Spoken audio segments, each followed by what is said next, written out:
How's it going? Welcome to another episode of the James Loud Podcast. And today we have Turtle from Turtle Pie. How are you doing today? I'm doing great, dude. Thanks for having me, man. It's really killer. Thank you so much for coming on the show. We've been talking about this for a minute. We have run with the same group of friends, but not really known each other for quite a while. When I saw you chefing at the birthday party, I was like, wait a minute, like how close are you? I had no idea. So the fact that we're on the show and we're getting to know more about each other is great. It seems like it's long overdue. Totally. Yeah, and I've known about Turtle Pie for quite a while. Turtle Magnum, it made the circuit, a while back, and that was super popular. And I feel like it was a hype strain for a minute. It was the thing to have. Yeah, Magnum Turtle definitely had its little spotlight and sun. It was challenged heavily by the LCGs because it looked the same, but it definitely had its own terpene profile, its own taste. That's why it was so great, though. Honestly, Totally. That's exactly why it was so great, because it wasn't just LCG. It was different. Just no LCG, just looked similar. Yeah, totally. There was no LCG. It had a similar look, but the terpene profile was completely different. 100%. The effect was really good. I feel like it was pretty strong. Anecdotally, do you remember cherry pie? I do. Was there any terpene profile similarities between Magnum Turtle and cherry pie? Because the first time I smelled it, the only thing that came, I'm like, maybe this is what because I haven't seen cherry pie since, Cherry pie was 2000. like straight anise. And I mean, okay. I would say cherry pie was like anise gas, like a GDP with more cherry. Okay. So that's how I remember cherry pie. And cherry pie hermed a little bit when you grew it. But like cherry pie was amazing. Like I think that was another one, but I think that lost momentum because it had intersex traits and people didn't want shit that hermed. But GDP was like the real back in the day. Cherry pie was, if you thought about opening the door with the lights off, it was going to get seeds. Yeah, cherry pie was special. It was extremely special. And I mean, that came out of like the GDP era and was like the new GDP. And it checked those boxes for those people that really like GDP, but it wasn't GDP. And that's what I liked about it, and the whole, that was like the beginning of like the cookies era. Absolutely. And it was the beginning of like, back then you had Jack terps. Yeah. You had sour and OG terps. Yeah. And you had perp terps. Mm-hmm. And there was other, I used to get this stuff called Orange Crush. So you had your citrus terps too, but there wasn't a ton of stuff outside that box that was readily available. So when cherry pie came along, I was like, oh, wow, this thing tastes way different. It was an early za. Pre-candy, For sure. Some of the best I ever smoked, funny, an old friend of mine grew it in his backyard in like a half a whiskey barrel or some shit. And it didn't herm at all. It was one plant. It was huge. And it was just the firest outdoor I've ever smoked growing in Noy Valley in early 2000s. Yeah, it was like, I feel like cookies was its own thing, and it was like a sweeter, something that definitely tied into the cookies. And I really enjoyed it. Sure. The Y Life was around back then. I was super excited about the Y. I have not seen the Y since 2014. Used to get it from my buddy Goldmember. And dude, that fucking Y Life was down to the roach, tasted just as intense as Skittles. It was before Skittles, that was the candy. That 100%. was the one. It was floral too. It was super floral, super sweet, really amazing. That was one of those unobtainable strains for me. Like I was lucky to find an eighth every once in a while, or someone would part with one because it was like, no, I only got a zip. I'll give you an eighth because I'm going to keep the rest of this shit. Right. But it definitely had its time in the sun. I remember paying $60 an eighth that we could get it straight up $60 an eighth, and that was it. It didn't matter. Not 3.0. No, we actually got 3.5s. Yeah. Okay. Might be a little wet, but it was okay. I mean, can't wait to sell it. You're not going to wait for it to dry. I remember the time. Yeah, people were so excited about certain things. You would buy it wet, and you would lose a little bit of weight. But if you didn't get it wet, you wouldn't get it at all. You wouldn't get it. Yep. So yeah. So how'd you get your start in cannabis, or when did you start? I started. I was 7th grade. I went to private school as a youngster, 1st through 6th grade, and cannabis was something my dad and his friends did. There was always a tray of cookies at the Christmas events. It was like, these aren't for the kids. Don't eat these. And we didn't think anything of it. They were smoking doobies back then. And, black hash, finger hash, whatever, Nepalese traditional hash. Yeah. And I went to public school. And after a couple of months, after coming from private school, 200 kids to go into public school in the 7th grade, like 1,000 kids or whatever, I find myself in a group of kids and they all smoked weed. And before long, I'm like, my dad's got some of this. You guys, oh yeah, fucking bring it to school tomorrow. Like, okay, sure. And then when we'd run out of our parents' weed that we were boosting, we'd walk a couple blocks down to Dolores Park and get an Ocho from the the dudes in Dolores Park. We'd have a little flap of grass they'd pull up with a bunch of tinfoil bindles of straight brown, burnt Mexican brown weed, fucking seeds and all. And 60% seeds, 40% weed. That's why we called them Ochos, because we didn't want to give them 10 bucks. Right. We're only giving you 8 for all them damn seeds. Seriously. Because I had it, because it kind of just took off for me. It fit. My dad grew it. He didn't really introduce me to it until I introduced him to me doing it. You know what I'm saying? It wasn't like he was like, all right, it's time. And he never shared the family business with me until way after the fact. Now you got caught. Yeah, he beat my ass. Yeah. It was funny. Like, I remember he left on Hawaii. He went to Hawaii one time, and I was maybe a freshman in high school, and he left like an ounce of weed in his weed drawer.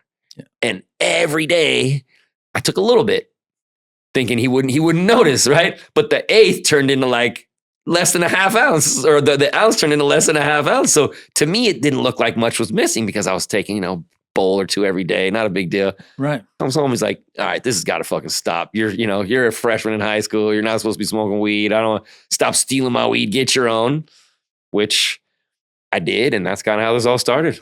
Yeah. Had a guy who'd sell actual Ace for $60 and bought an eighth one day, broke down 3 dubs, sold them the next day, bought another eighth the day after that, broke down 3 dubs, sold them the next day. Now I had a dub. It was like I saved the 0.5 from the Ace. I didn't smoke it, and for once, and then I just kept reinvesting, and kind of always liked being the plug to a certain extent. Definitely has its pitfalls being a plug, plenty. Yeah. You attract a lot of attention, a lot of it good, a lot of it sinister, a lot of multi-intention people hang out with the plug. Yeah. And so learned a lot of hard, expensive lessons, lost a lot of people I thought were friends that really weren't friends. They were just hanging out with the plug.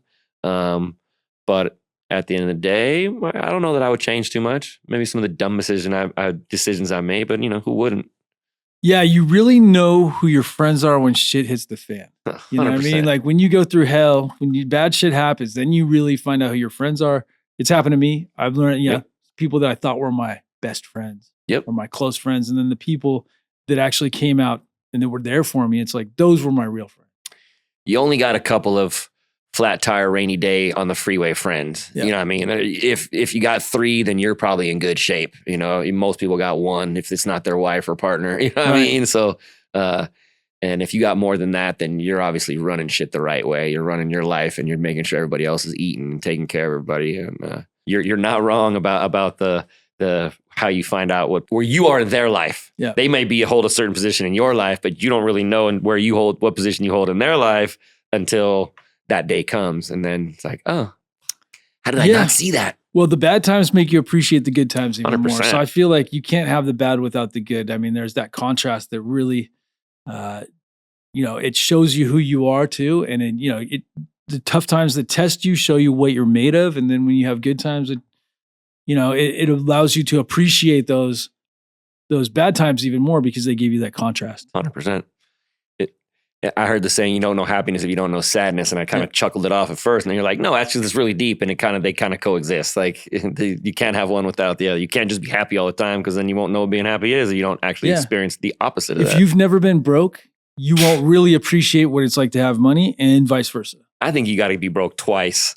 I agree. You really before you really start to get it. Yeah, you need to make that, and then if you're dumb and you trick it all off, and then you make it again, you're like, I'm never going back. Like I really get it now. Like I'm gonna save every penny, or I'm gonna invest it correctly. Or but also that you can if you have to. Sure. Right. That's the other thing is like then you don't have the fear because I think a lot of people they move through life with fear, but if you can take that fear away and you can just move and do things the right way. There's so many ways, the right way is so many different things, but there is the right way. Everybody's version of the right way. Yeah. That's how your version of the truth, your version of how you look at things, your it's version all of the right way. interpretation. Exactly. Am I normal? I don't know what your vision or version of being normal is. You seem pretty normal to me, But so it's perspective. It's all the balance. For sure. So, and then you grew up in California. Born and raised in SF. Yeah. Frisco, as I like to call it. Oh, yeah. Freshman year of high school, senior year of high school, I started raving a lot. It was huge in 92. Dude, yeah, so I went through the same thing. Right. Yeah, I class of 95. Okay. Right? But 92 is when it started popping up. Yeah. How'd you hold on? Yeah, the rave scene in California, especially San Francisco, was the epicenter, but there was like the home base parties in Oakland. For sure. There was like crazy. It was a whole different world, and it was like disco. Once it was gone forever. I considered it was all kind of the SF scene, but you weren't beholden to hold it in SF. Like I went to Bonnie Doon several times, or the home bases, or Freedom that was out, in Antioch. It was out past Antioch and Oakley. There was some amazing parties out in Sacramento. They right, but it wasn't like the majority of them I went to in the city. For sure. Monday night, Tuesday nights, 10, 15. Saturday, absolutely. Yeah. Wicked, all the wickets I could sneak into it till I was old enough to get into. Because for me and all my friends, we all raved together, but I was 19 and 20, and they were all 21 and 22. So it was like, I would be so butthurt when I couldn't get into party. I promoted a lot. So I had even some parties I was able to get into because I knew the dude throwing it, or I did some work for them. And Funky Techno Tribe. Those were my boys. Yeah, Johnny Karan. He's one of my good friends. That's funny. Yeah. Johnny knows me. I go back. Him and I, he's a little bit younger, but we were right there together with Kevin and Jerry. And Funky Techno Tribe was... Those parties were insane. Yeah, they were. It was awesome. So the Bay Area is amazing for culture and amazing. Absolutely. I feel like we're all carrying on these legacies for people. We're on the shoulders of giants. Cannabis industry. Well said. Can't write it without the Bay Area, without California, Northern California. It almost doesn't exist without that. Totally. Northern California, their influence, Humboldt, Mendocino. Humboldt's known all around the world. They might not even know what Humboldt is, but they know it's in California. They know it's a place where the good weed came from. Exactly.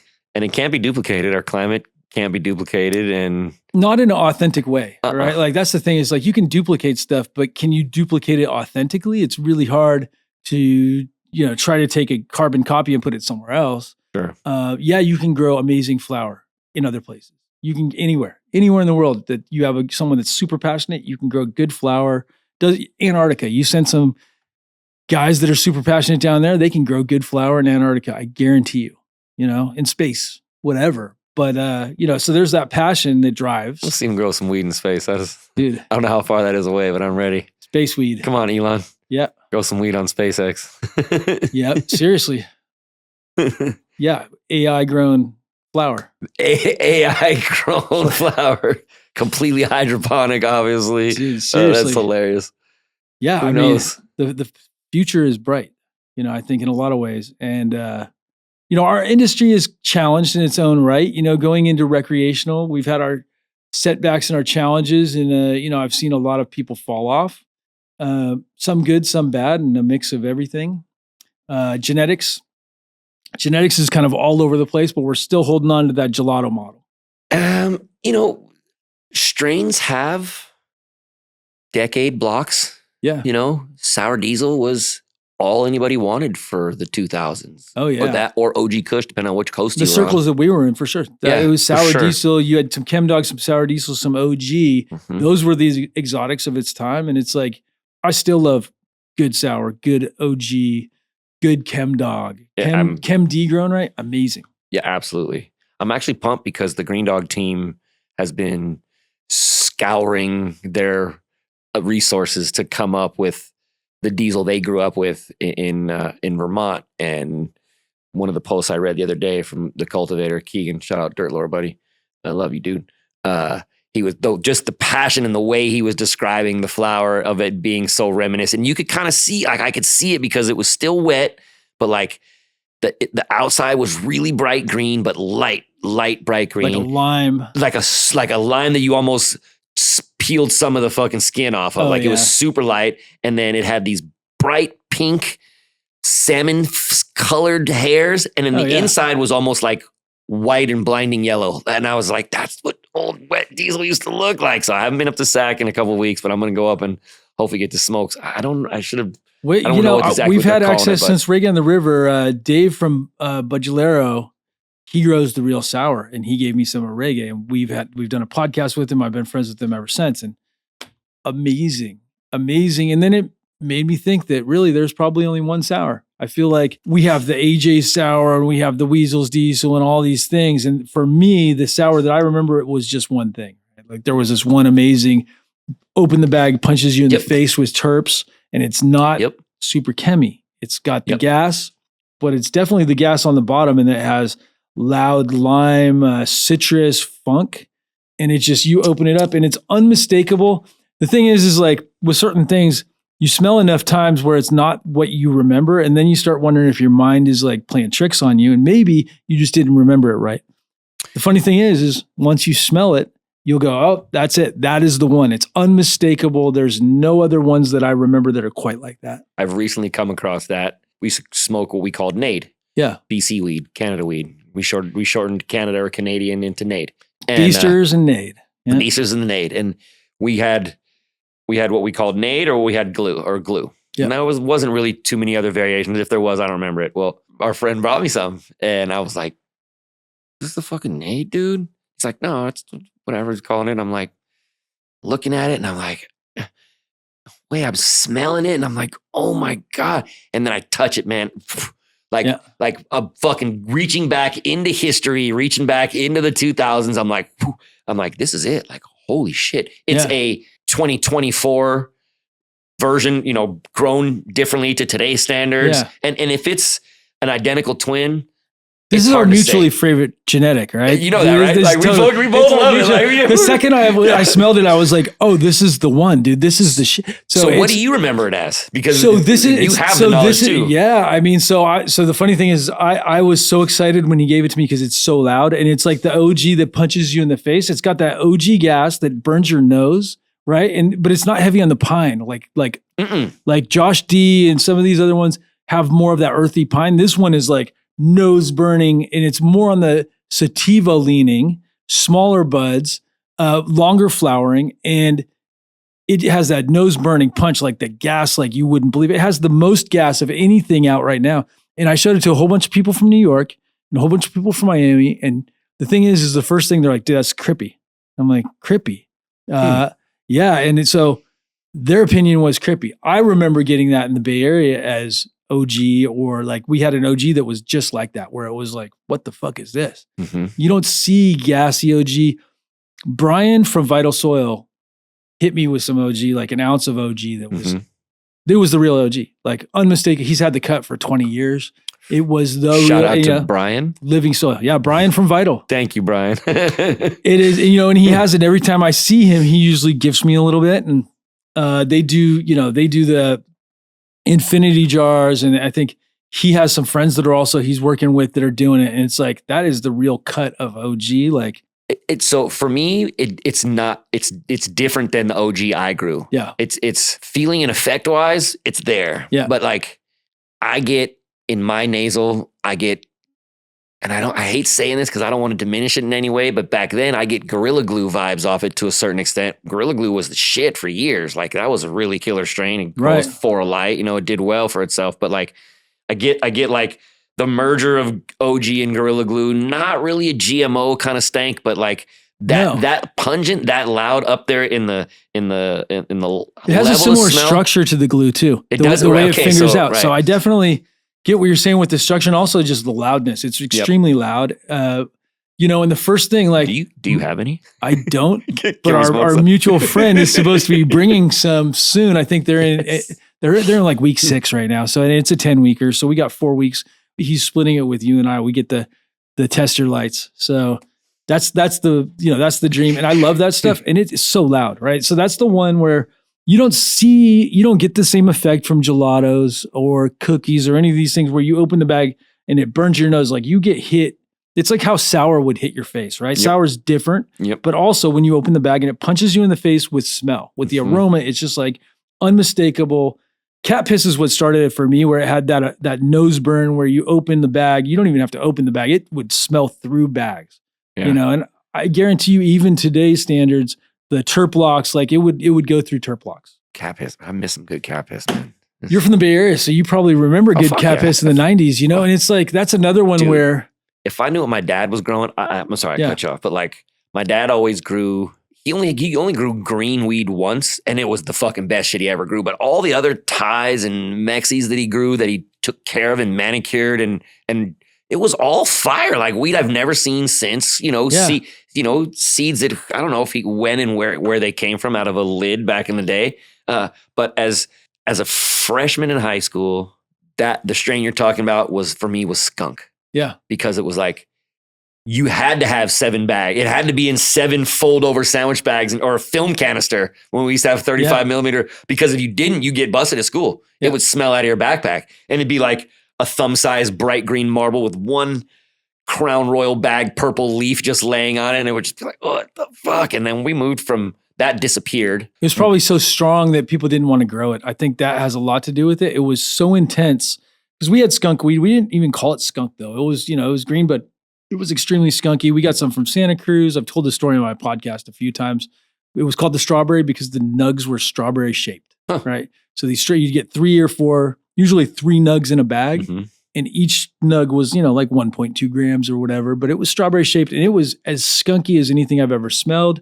We never had stuff called the roadkill skunk. That wasn't until the 2000s that I've heard that name kind of being thrown around. But like 90s, we didn't have a roadkill skunk. Mm-hmm. We'd heard the term skunk for sure. Like skunk or skunk one was basically it. Yeah, and skunk one was a sweet skunk. That was like totally like the skunk one that I experienced.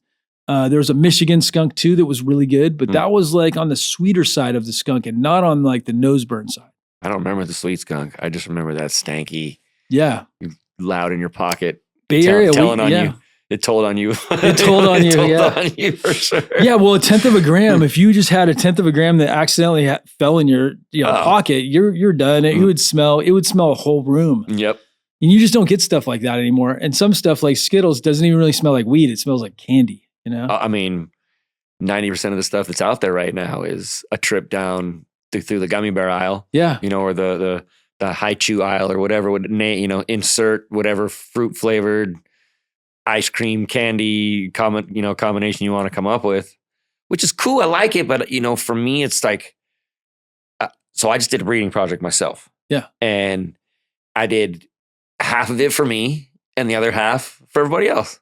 Yeah. Right. And I know I'm going to like it all, but like I made sure I hit some turtle pie with some stuff I want. Yeah. Just because it's time to catch turtle up, give turtle bit a little bit of, for me, I still love it to this day because the way it makes me feel, but other people don't like it because it's too strong. I'll fire up a joint. They'll take a hit or two and be like, I'm cool, bro. Like, it's just not my shit. They smoke Skittles all day long. Skittles is over here. Turtle pie is over here. There's no similarities in the way it makes you feel. So I definitely I'm super pumped. I don't just mean to jump into this right here, but like I'm chomping at the bit because I can't wait to start popping these seeds and see what I come up with. A friend of mine, shout out Adrian Sky, he created Zetopia. I love Zetopia. Okay, Zetopia so I do too. Yeah, I do too. And a lot of people don't really notice the difference than a regular LCG, but I get the Z twang in the background. Oh, it's totally different. Yeah, like if you're a smoker, I totally get it in the background. And it's, for me, I really dig the strain for being in the realm that it's in. I dig that one a lot. We worked together way back in the day, and then we just, Frisco dudes went our separate ways. Yeah. Well, he ended up latching on with the group, or I don't know what, he was a main part of a group, I don't know, the middle of 2000s, and he ended up developing the Zetopia, and we got reconnected. He was working, I believe, with Jokes Up and Fire Society, right? And working with them, and I had no idea. He was a friend of mine, and I said something. I was like, I did a post like, February is love month. I'm looking to, get my ladies pregnant, and he hit me up like, yo, I got you, and I'm like, what do you mean?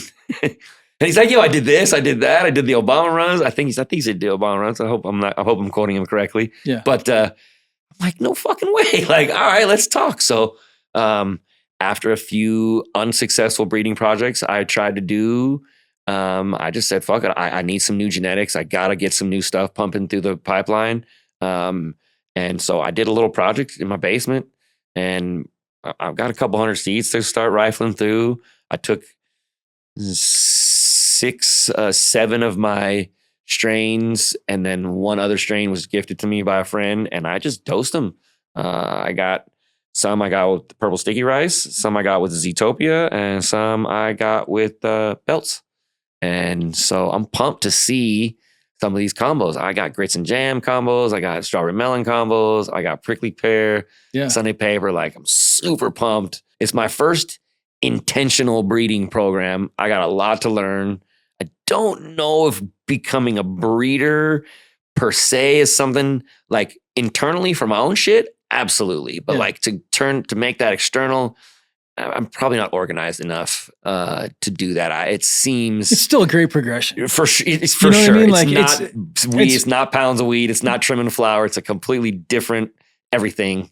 From the day you flip the lights, you got to treat them differently to a certain extent. Yeah, I'm pumped to start popping beans. I'm pumped to get some new Jennies out and see the feedback. I have a new strain now that a friend of mine did. It hasn't released. It's about to release. I'm super excited about it. Yeah. It's purple sticky. I'm calling it Original Sin. It's purple sticky rice times Surebanger, and it's fucking great. It's got everything you want. Surebanger. I've worked with the Surebanger too. I love it too. It's got everything you want from the purple sticky rice, but then it's got that from the Surebanger. It's got that banger from the Surebanger. That punch. Yeah, I'm super stoked. And again, every time I talk about weed, it's all about the feeling for me. And I like those weeds that make that punch hard. The Turtles, the Surebangers, the Nade, or whatever. Those GMO. I love the way GMO makes that me stuff feel. Is so strong. Fucking great. It's great. GMO is super strong too. Yep. But yeah, the Nade or the Crippy or whatever you're going to call it, and I'm going to call it.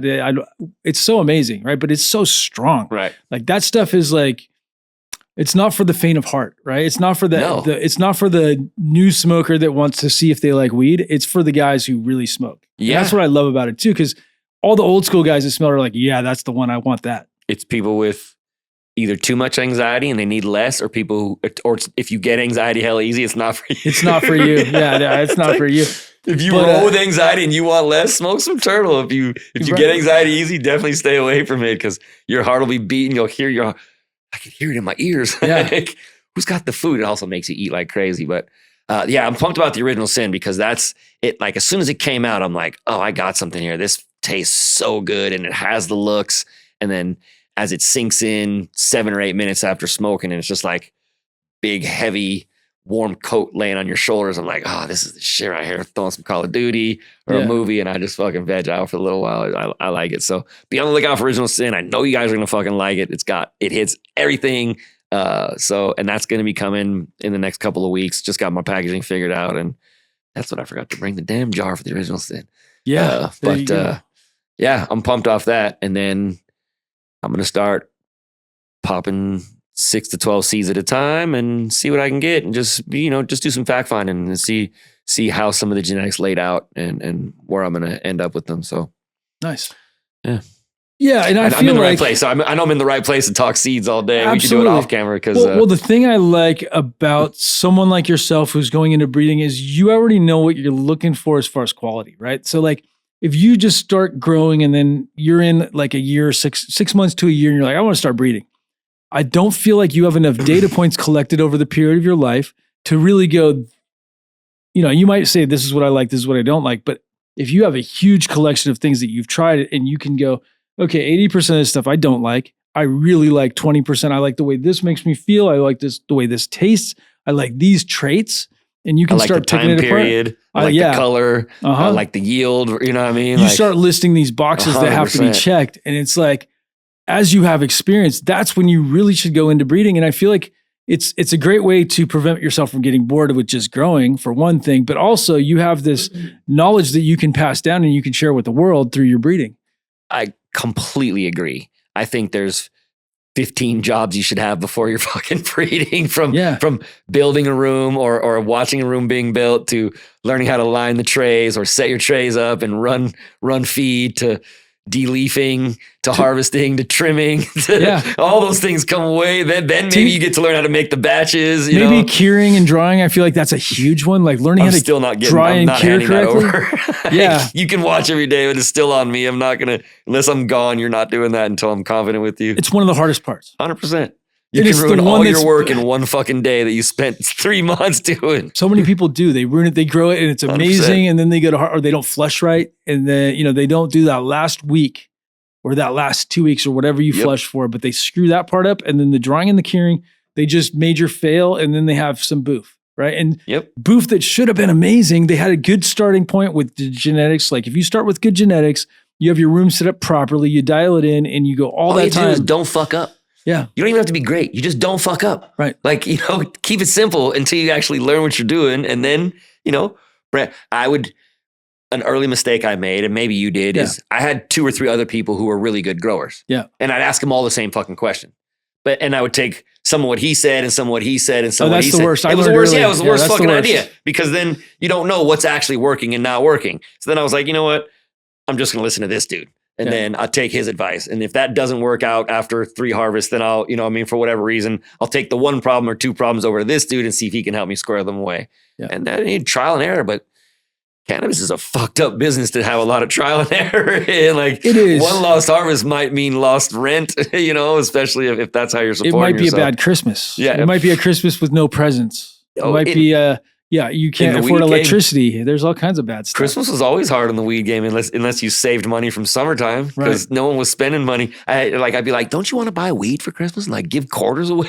Yeah. Like, who the fuck wants an album? They want a quarter of this OG totally right here. Best Christmas gift of all time, for sure.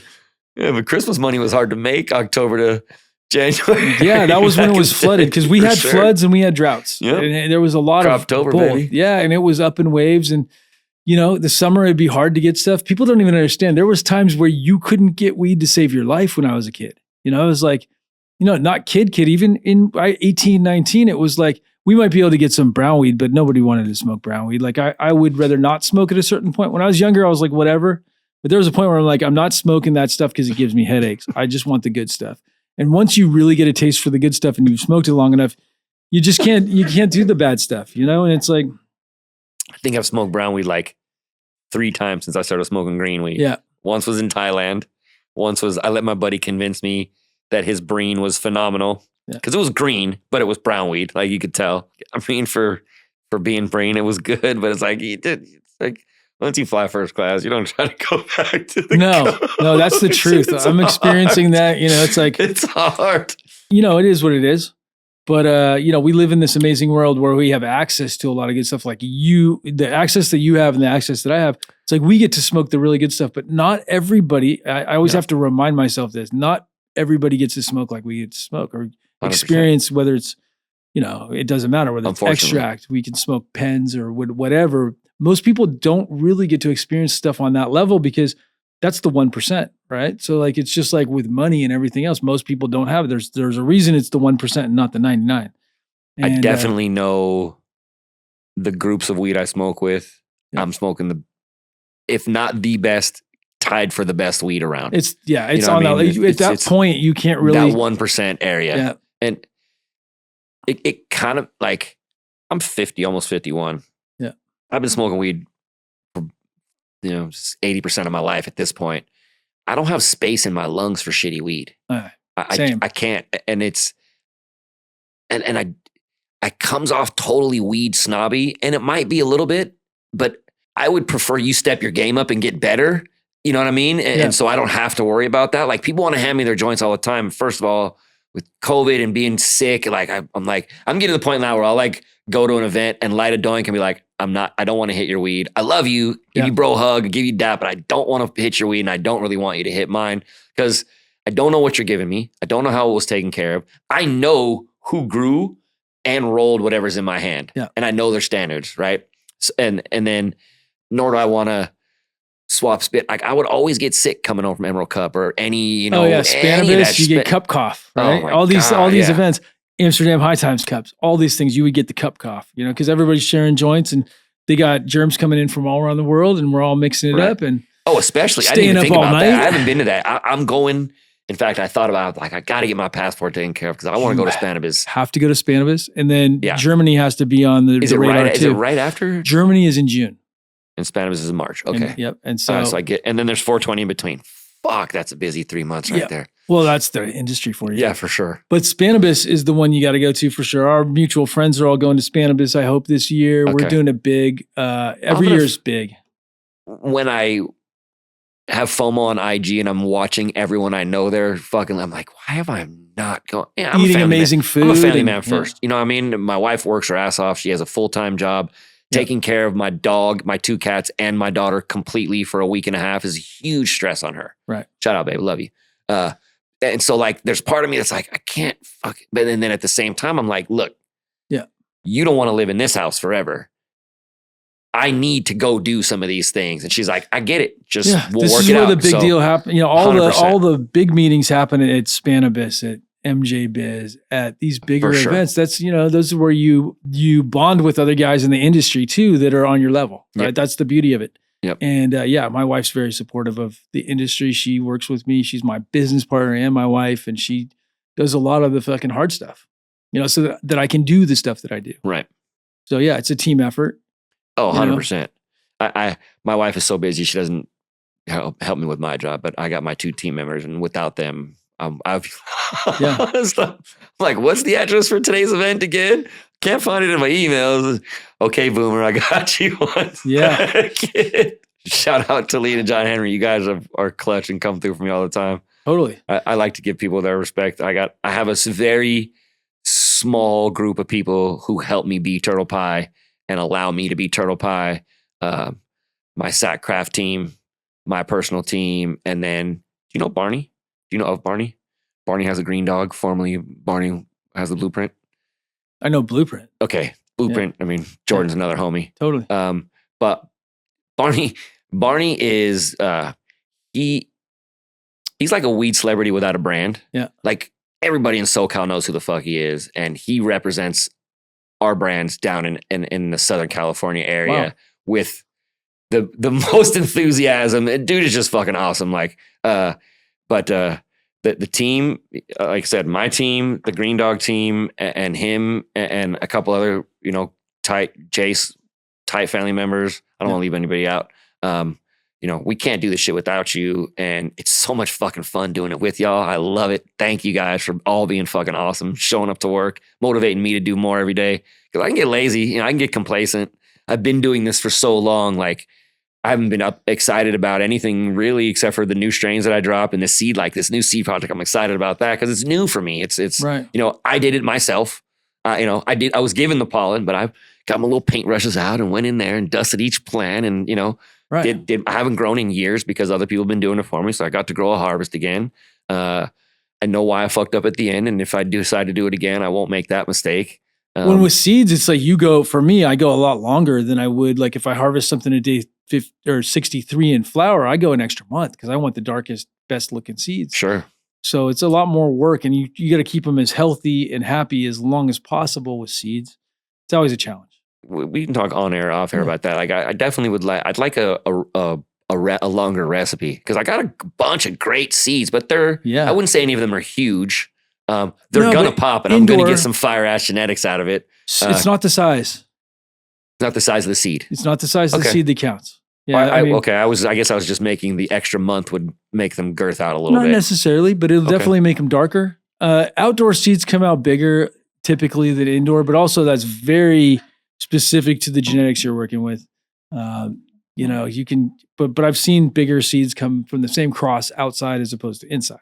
Okay. So, you know, but I feel like there's all kinds of benefits. But yeah, I got a book too. You've seen my book. That's right. I haven't given you a book yet, so we'll give you a book today. Oh, fuck yeah. Will you sign it? Oh yeah, of course. Right. Dope.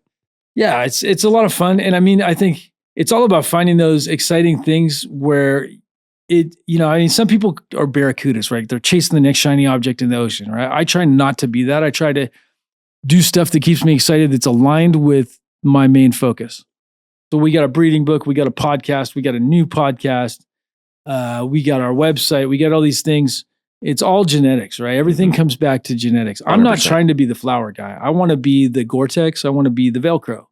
I want to be the guy that helps you make your genetics better, or your brand better. I like that. Improves, the beauty of where I'm at with that is I can work with everybody. I feel like I don't have enemies in the industry. There might be people that don't like me, but I don't care. I like everybody for the most part.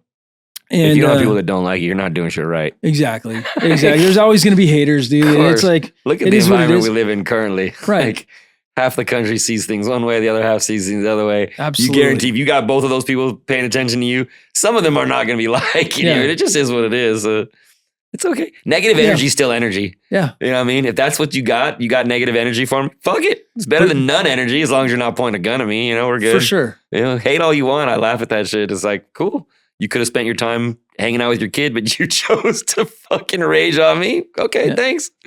But yeah, like our friends, our mutual friends at SF Canna, it's like them and a handful of other people. I feel like the industry is so small within our community. Like everybody knows everybody and we all kind of lift each other up. And it's like, you know who the bad actors are and who the bad guys are. It's like, you've done it long enough and I've done it long enough. It's like, we know who the bad guys are and they stay at a distance, right? And so they might still exist. And I know there's bad guys out there, but like I work within the people that help lift me up and I help lift them up. And it's like this community of good people. And it's like, we all have the same kind of vision about what quality is. We have the same kind of vision about what ethics are, because I think that's important. And it's teamwork. At the end of the day, not one 100%. Person can do it all. Nope. And I don't want to do everything. I want to stay focused on what I do. And then, we got SF Canada that grows amazing flower. Yep. We've got all these guys in the Bay Area. There's a handful of guys that grow really amazing flower. And then there's everybody else. And I've always wanted to be aligned with the best, whatever the best quality wise, the best flower. I fell in love with good weed and I just have never gone back. And I always 100%. Attach myself to that. That's what I want. Because that's what I want to consume for myself. At the end of the day, I want to smoke the best stuff I can possibly get. Life's short. I mean, when do you pick the old steak? Yeah. When you don't, when do you drink the moldy Only the milk? dry You don't aged. do that shit. If it's dry aged, right? Yes, but not the one that's 99 cents. No, I don't go for the discount steaks. Fuck no. So why would you not be wanting to smoke the best? And fortunately, you and I are in that, within arm's length, if we're not doing it ourselves, to do just that all the time. Oh, it's always the latest and greatest. You're seeing stuff. I mean, that Zootopia, I feel like it hasn't made it fully on the scene like some of these other things, but it is special. It's just as special as anything else. It smokes good down to the roach and it's got it definitely has its own thing. I think back to the actual palate and connoisseur and understanding of what you're smoking. Yeah.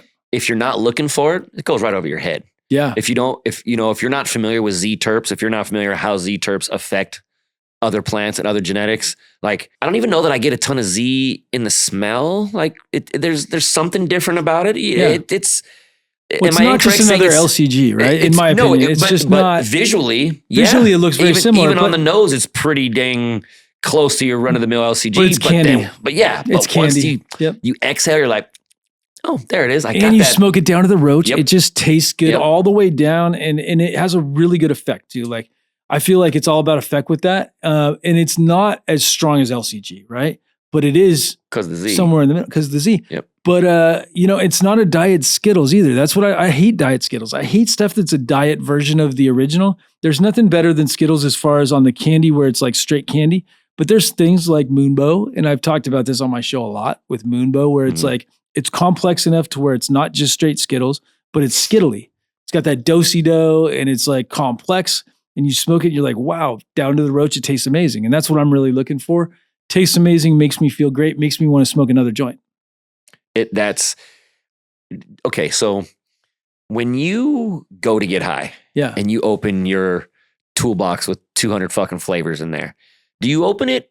How often do you open it with a conscious decision prior to opening it, what you're going for? Or how many times you open it and you're just like, I'm feeling like this one right here? Because I get that with the Zootopia. Mm-hmm. Like I love that terp. Like I love smoking my Sunday paper, but I don't want to smoke it all the time. Yeah. I smoke it intermittently. I don't want to smoke the Zootopia all the time, but I find myself, maybe because it's new, right? Like lately I've been like paper, Zootopia, my other strains, like I'm going to lean this way. And for me, it's so often not an unconscious choice. But you know what I'm saying? It's like, if I want to go, if I'm like, I'm fucking pissed or I need to go to sleep and I need to be this high, I'll go smoke some turtle. Yeah. The rest of the time I'm like, it's shades of the same color, but you have some that are heavy over here and some that are heavy over here. And I find myself gravitating towards that Zootopia lately as opposed to some of my other routine strains. The ones I keep in the lineup. I have the jar test, it's like the first thing gone. That's the one. There you go. It's like, there you go. And I have so many options. I like that. The jar is exactly what I'm talking about. Yeah, and I have options. I can smoke 50 different things, right? Yep. I have a jar of this and a jar of that and a jar of this, and I have that. I have 20 jars of extract or more than that actually, probably like 40 or 50 different types of rosin right now. And I can pick from any of them, but the one that goes first is usually the best. And I gravitate towards Skittles, even though that's not the strongest, but a lot of times that's my daytime. Just I like the terps, it's easy. Yeah. I mean, other than the one that we're about to try in a little bit, so on my last podcast, we did it, we took dry hits and then we smoked and tried the soil grown versus the cocoa. Right. Actually, I think I did the dry hits and she did not. Hallie from Humboldt Seed Company. And we got really high on the podcast. Nice. And, I'm not used to getting high like that from Skittles. Skittles is usually, you go up to about here and I can maintain that here all day long where it doesn't get me over the top. I can super functional. I can do pretty much anything on it. But that soil grown, it was almost perfumey. It was candy perfume, like terps up here as opposed to down here. Yeah, he gets here. No, we have the refires. We're gonna test the refire. I'm a refire dude, so I feel like that's the true test, right? That's funny. I was just gonna say the same fucking thing. So we're gonna see if you know which one is. After hearing all this, you should be able to tell the difference on the refire. I'm excited to see how much of a difference it was from the last podcast to this podcast on the refire. I'm curious in the comments after I watch this episode and I read the comments. What is the public's opinion on refire? Because I have so much weed, like I give it to my family and friends or whatnot, my mother-in-law, my pops, my close homies, where I can roll a fresh joint all the time. But if the weed is, so I always, after I take 10 or 15 hits, I do a tiny puff out. Yeah. So anything left in the paper goes out. And then I never extinguish it. I like put it in the end of a glass tube or something. So it just stops smoking, right?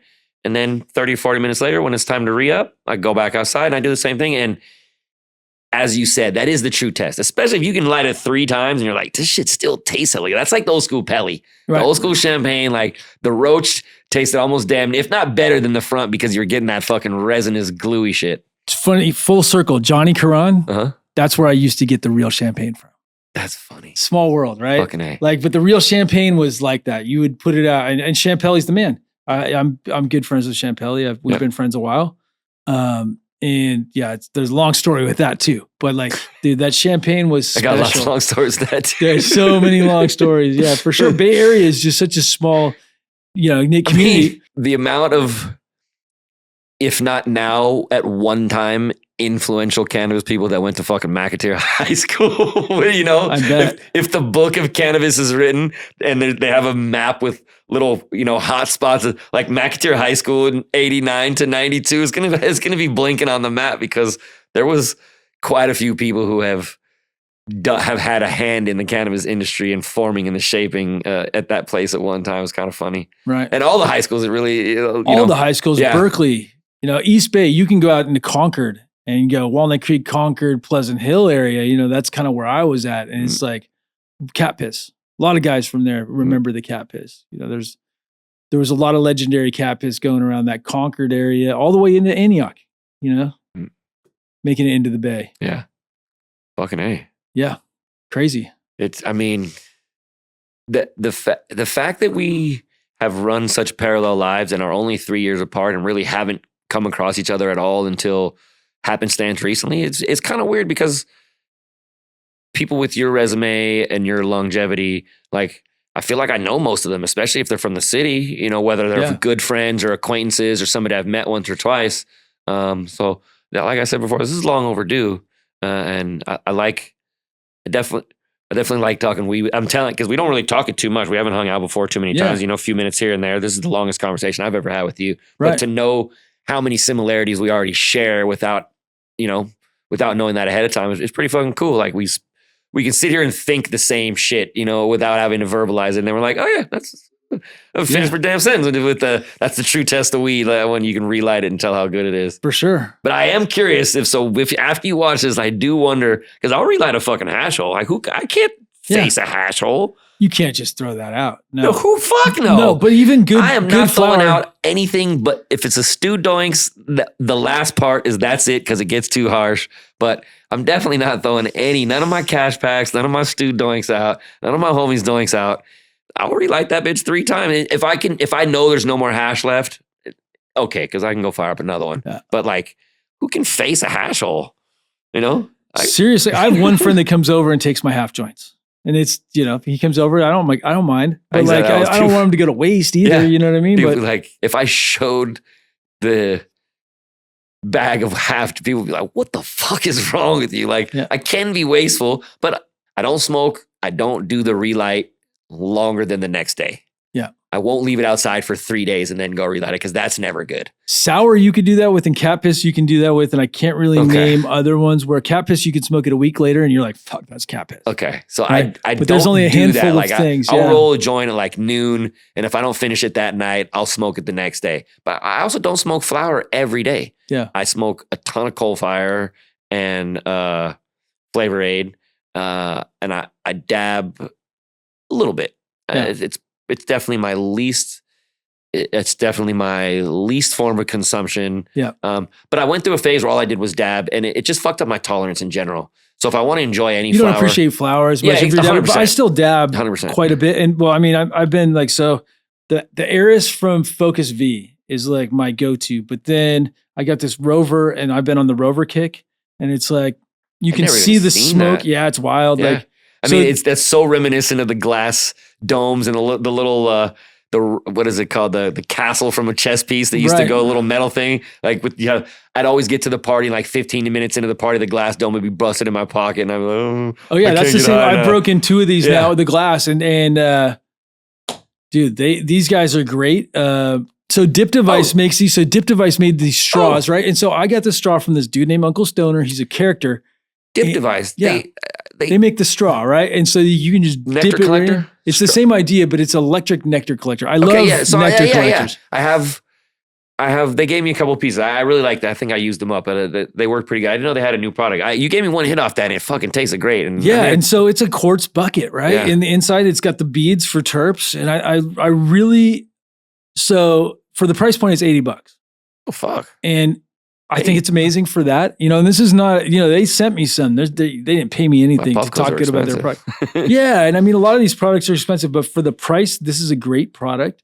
It's simple and easy to use, and it's like, I feel like taking it around, other than breaking the glass, I feel like if I had a container to store it in, but it's simple. And they have a flower pen too, that it's like a volcano that's pocket size. So pretty cool. And they sent them for the Dabadoo, and I didn't get them in time. And so I've been using them, and I share them with people on the podcast. Yeah. What's it called? A Rove? This is a Rover. That bowl you passed. It's a Rover. The hit you passed me earlier was fucking great. That whatever it was tasted great. That thing hit really nice. So yeah, not bad, and it's convenient. And so $80 sounds like that's a good walk-away price. Yeah. And then smoking before I go to the gym, I usually dab because flower, I don't like smelling like flower everywhere. Not that that's that big of a deal, but I go to the gym and I know everybody there. Not that it matters, but like I feel like weed basically, when I smoke a fat joint, it makes me a little more tired. Whereas I take a dab, it wakes me up. Well, weed also, if you're doing any kind of cardio, I'm not trying to smoke a doink of flower before I go do cardio. I'm going to take one fat dab or hit my pen twice. And my lungs are still going to be tight. But if I sit there and... So it'll open me up if I just do one nice big hit, and it'll make me not have to think about what I'm doing. So like cardio is great. Like, or even lifting weights. Every hit fucking closes my shit up. I need like a ibuterol, hit the Dewey, and then take a nice fucking hit of some inhalers so I can open my chest again. Some caffeine. Yeah. Some aerosol caffeine. I love smoking weed and drinking coffee. Yeah, that's the best combo ever. I mean, that's... I would say most stoners do that. If you smoke a lot, I feel like coffee is the balance for me. So throughout the day, I don't drink a ton of coffee, but I definitely drink coffee in the morning, and then I'll drink it around 1 or 2. If I drink coffee at 5 or 6, it's no good. I can't sleep. Yeah. If I drink it 3 times a day, I just don't enjoy it the next morning. Like, I love my morning cup of coffee. Yeah. I like that. Take my dog to the park, rip my pen a few times. Yeah, it's drink the my balance. coffee. I'm fucking, that's a good morning. For sure. Before I have fucking tackle emails and phone calls and all the other bullshit that comes along. Yeah, it's easy, and I just feel like it makes, especially with the extract in the morning, if I'm smoking some good rosin, if I take a hit of that and I drink some coffee, I'm just super clear-headed, right? If I smoke a huge joint, I save that for like afternoon. Yeah, evening, for sure. Evening, and then usually in the afternoon. Podcast, we usually smoke joints on the podcast, but I like I like the extract too. I like there's so many different types of rosin now, and you can kind of get different effects from just so many different things. So we not too long ago released a BHO line, which has been fucking doing great. So thank you guys for so much for grabbing it because it's fire.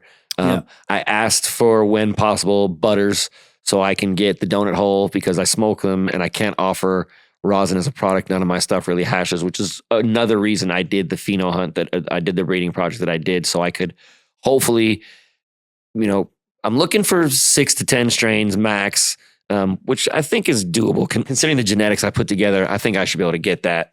But 1 or 2 of those really needs to give me 2 plus 3% yield so that I can offer, a quality rosin into the product, because I smoke hash holes. I really love it. And I do kind of feel on the outside because I don't have a product that can really, my butters do it.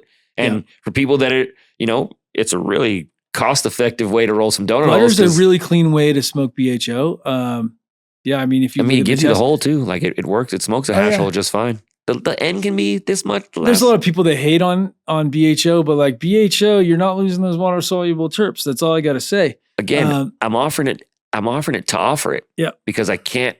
I've tried all my shit, and 2% is not a reason to stop growing flower and make rosin. It's got to be better than that. Well, you're gonna have hash makers that hate you at 2%. Yeah, 100%. Well, I mean, my flower, just to get them to do it, you're gonna be twisting arms. My flower does too well. Yeah. That take a 2% return on hash would be just a huge L. Aside from the amount of work to get nothing, it wouldn't be cost effective. No. So hopefully with some of these new crosses I'm going to get, find something that washes. Like the turtle's a dumper. She's dumped 5% a few times. Nice. What is the turtle cross of? The first time when Jigga gave me and my old partner cookies, we grew 1 tray of cookies in a room in a building full of OG. The cookies early on, I fucking miss cookies. So I would love some Farm Cut or some blue cookies. Our mutual friend has. Ooh, I haven't smoked platinum cookies. I'm so ready. We got a long story about platinum cookies. We call him the zebra, but it was weird. My partner and I were harvesting the room, and like there was one OG Kush plant that was like abnormally large. It was 1.5 feet, 2 feet taller than any other plant in the room. We were like, what? This plant's special. We just cut it off and put it to the side. We dealt with the rest, what we had to do with the rest. A couple weeks later, he's like, bro, I got a fucking seed off that OG plant. I'm like, the big one? He's like, yeah, and fucking thing was, I tell it was the size of a marble. It wasn't, but it was fucking huge and it was beautiful and there was just stripes all over it. And we were so disappointed in the yield of the cookies. And also OG was still king at that time. So finding OG adjacent things, which was never possible, everything was sub OG. I never made anything. I never got better crosses making OG. I always got worse. There was some good shit, but it was never as good as OG. It has the quality traits that everybody loves are recessive. So it's like you typically, it's hard to get. You're not getting them. You're not getting them in the crosses. Not right away. It takes some work. It was a long time before people had good OG seeds. For sure. Oh, I never saw OG from seed. It was cut. My old friend was the dude from Florida in his fucking sock. Diet OG. There's Diet Skittles, Diet OG, a lot of, So, it was unbeknownst to us at the time. We thought we had new OG, but it was the plant, the cookie girl next to her was freaky back then. And she just, and puffed on the OG. Leaned heavy on. So we got this, everything about it was cookie dominant aside from the effect. And the effect, it was like, it really got me stoned in comparison to that was the only thing I didn't like about, I didn't like the yield and I didn't like the potency in compared to OG. It was tasty. Everybody wanted it. It was it was the shit for a long time. Right. But it missed what I appreciated about smoking weed. Well, the strain we got, we called it Sweet Cooks. And it really, I always think we misnamed it. We should have called it Sour Cooks. That would have taken off much better. Because it was cookies times gas times sour gas. And that strain, my old partners at Turtle Pie ended up crossing that with the original SFV cut. And that's where Turtle Pie came from. Nice. So it was cookie to OG.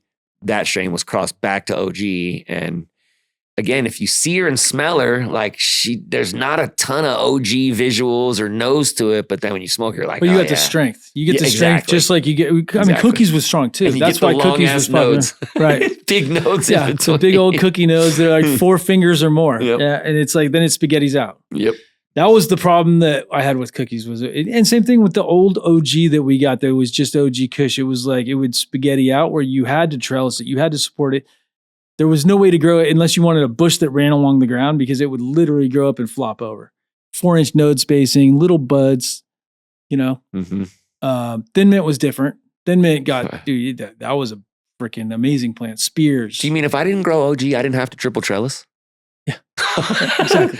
Fuck. I didn't know you that. You go Blue Dream, you don't need trellis. What are you talking about? Trellis. Yeah. It was it only took me like 3 harvests to be like, okay, they're this tall, put a bucket. I didn't used to clean my plants. Like when I first started, I didn't rip everything underneath the canopy off. Yeah. Like I didn't know. I was learning, you know. My buddy came over and taught me how to de-leaf the first time. I'm like, what the you just ruined my garden. Yeah. There's no solar panels left.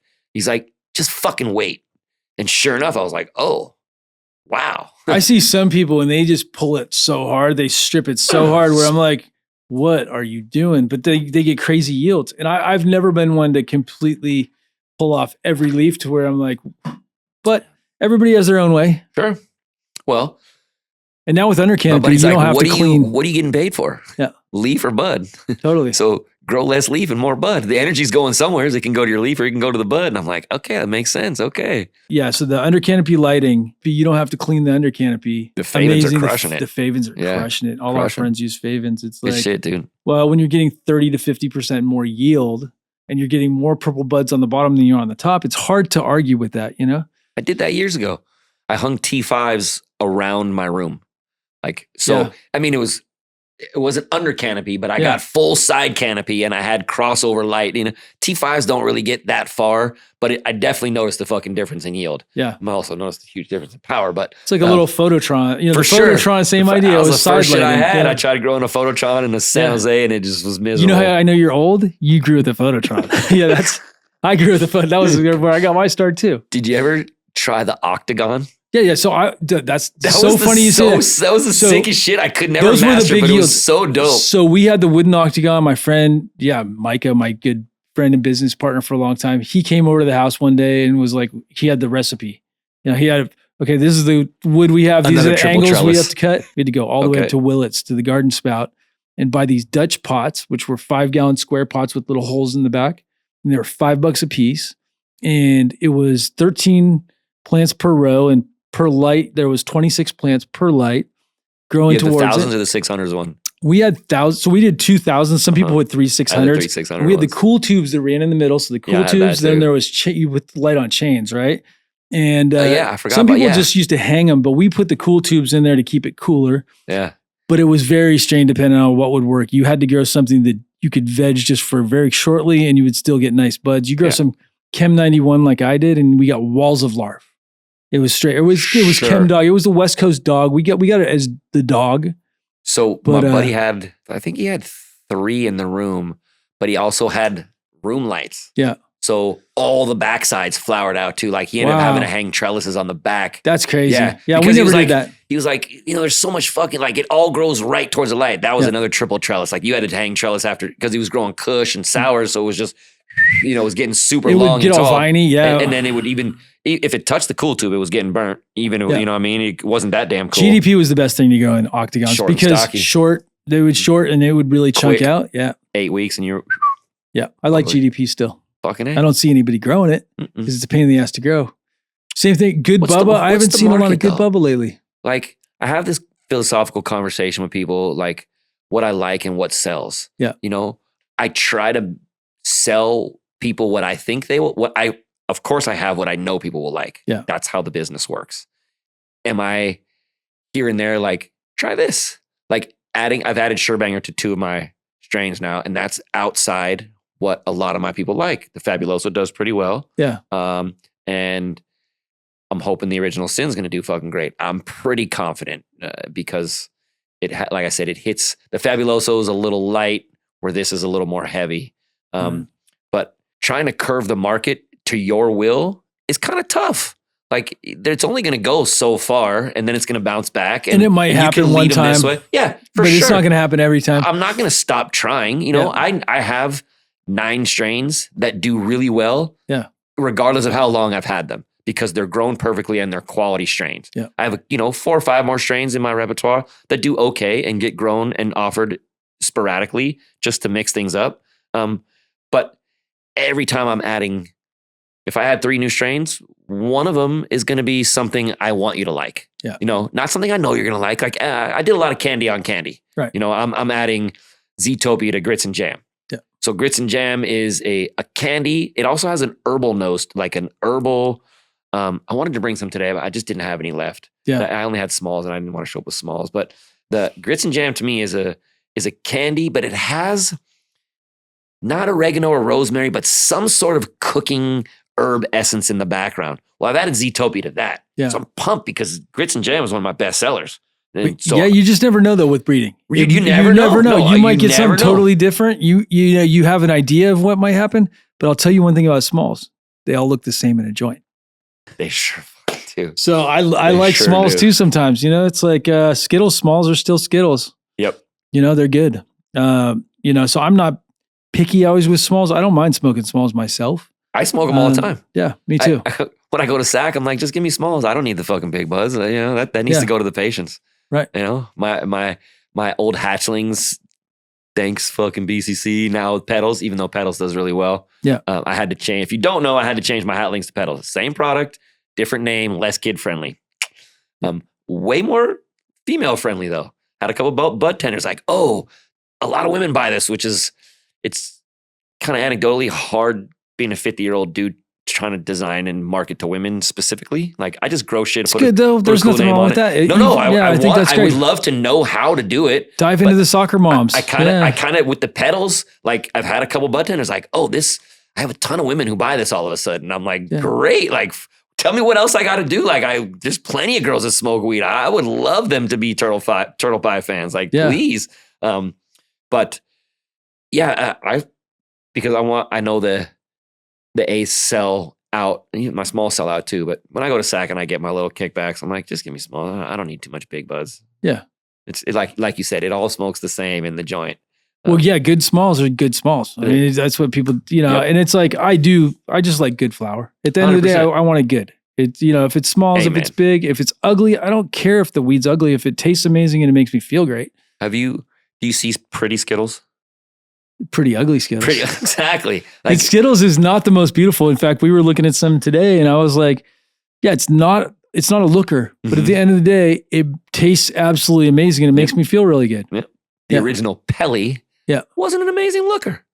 I remember it being, maybe because it was always flat because it was, it was squished, but it was like gold and red and had like, maybe I remember like wheat looking like buds as opposed to like nugs and shit.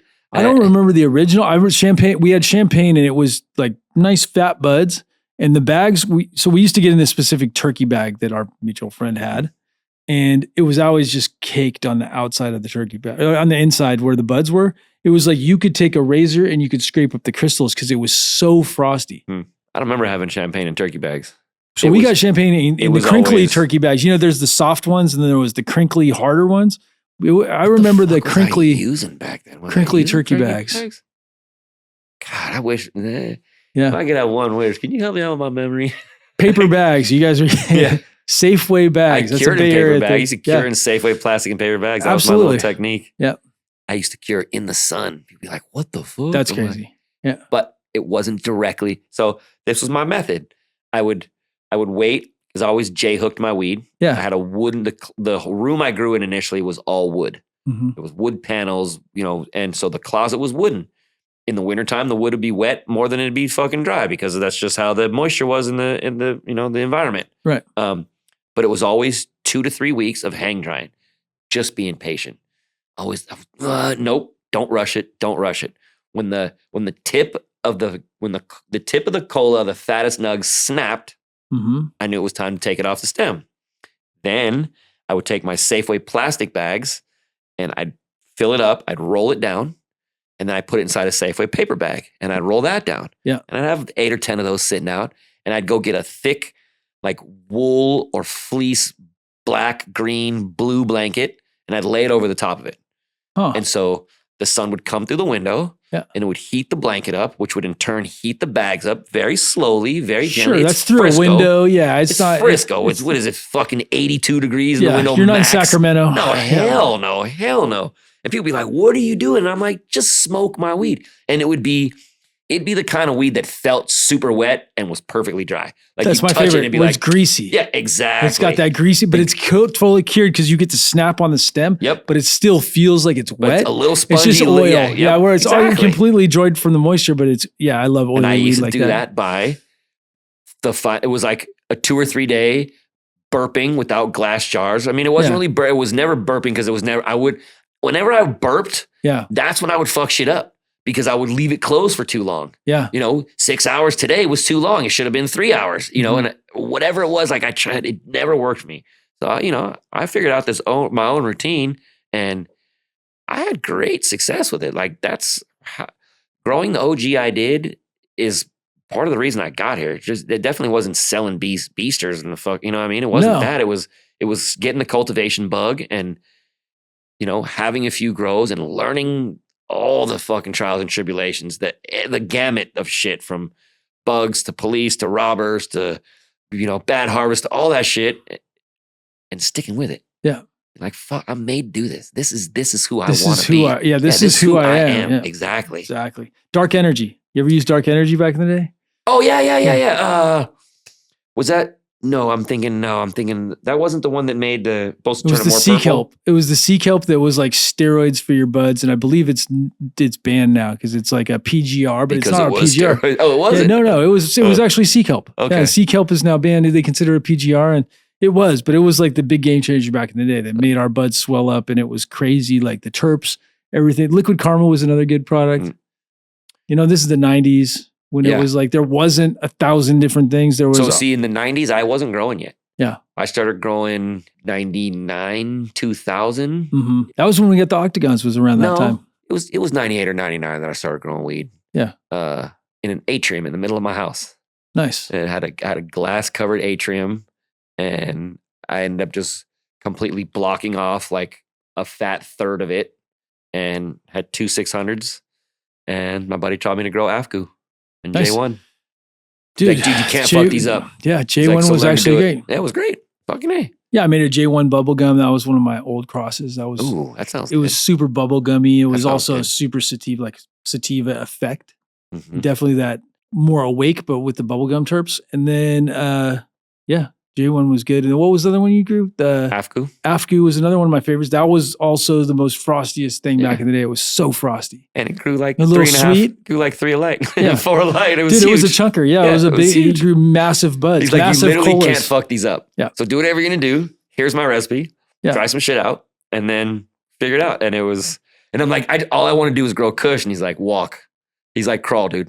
Yeah. Now you're walking. So why don't we give these a try? We've been talking about it long enough. Fucking A. We're going to do the refire test. Refire me up, bro. It's a little bit of A/B testing we're doing. We're going to go soil versus cocoa. I think it's a fun, harmless test that we can both enjoy. Okay.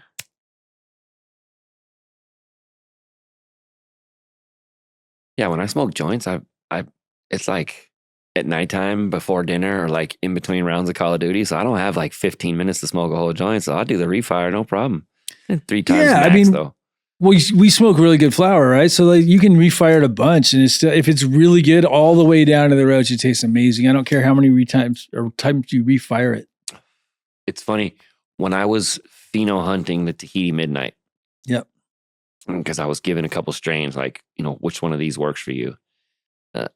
That one worked because in the course of a conversation with somebody over like an hour, we smoked this doink and we kept relighting it. And we were both like, damn, this is the 3rd time we've relit this and it's still fucking tasting. Like we can still get terps off it. What are your thoughts on number 1? Super smooth. It's got I call it a twang. I don't know if that's what other people describe it, but it's that distinct palate flavor. It's not lemon. Yep. It's like, if it's lemon, it's like eating the peel, not smelling the lemon. If it's something like that, it's more like, it's not from the smell of it. It's more like the citrus taste of it, I guess, the oils behind it. Right. But it has that distinct terp profile that everybody's looking for when they're smoking their Skittles. Yeah, totally. That's the one thing. When you smoke Skittles, you expect, oh, there we go. We'll swap it out. Yeah, these were kind of rolled in a rush yesterday to do the show. Shameful. It was like, yeah, I just, that is. How dare you? Yeah, these 1.75 or actually, I think I put 2 grams in each one of these. Okay. Do you actually weigh it out? Or you I just do. eyeball it? I do Okay. because I feel like then I can get more consistent and more even. So personally, I prefer 100%. weighing out every single one.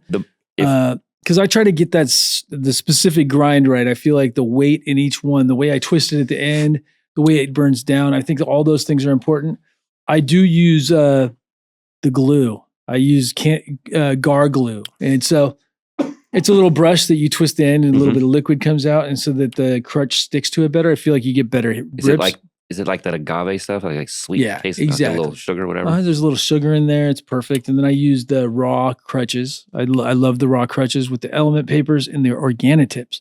So it's very specific. And I've been working on this since before I started this podcast. We've been working on the recipe. And it's just one thing we keep on perfecting. And it's like, I'm looking for a couple things. I'm looking for how it burns. I'm looking for the drip, but also the taste.